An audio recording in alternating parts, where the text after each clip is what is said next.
Type आहे ज्याला आपण म्हटलेलं आहे सोलार इक्लिप्स. सोलार इक्लिप्स कोणाला म्हणायचं बघा,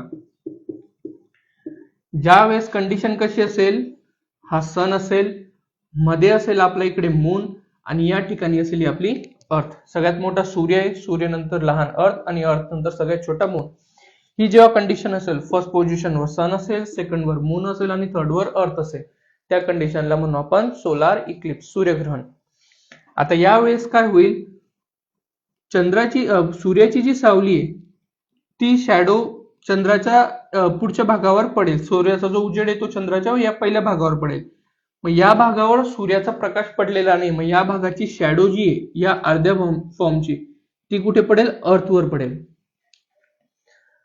तर अर्थवर आता हे ज्यावेळेस पूर्ण अर्थवर ऍट अ टाइम नाही होणार, या पर्टिक्युलर एरियामध्ये काय होईल, सोलार इक्लिप्स दिसेल. त्यावेळेस सोलार इक्लिप्स दिसताना बघा, आपण इकडून कन्सिडर करा, तुम्ही या पॉइंटवर उभे आणि तुम्ही सूर्याला बघतायत. तर या सोलार इक्लिप्सचे सुद्धा दोन टाइप आहे, एक टोटल सोलार इक्लिप्स आणि एक partial lunar Eclipse. Sorry, total solar Eclipse and partial solar Eclipse. Total solar Eclipse कोणाला म्हणायचं, ज्यावेळेस आता इथे उभोय आपण, इकडून सूर्याला बघतोय आपण, पण ह्या चंद्राच्या पोझिशनमुळे काय होतंय, हा सूर्याचा पूर्णचा पूर्ण झाकला जातोय.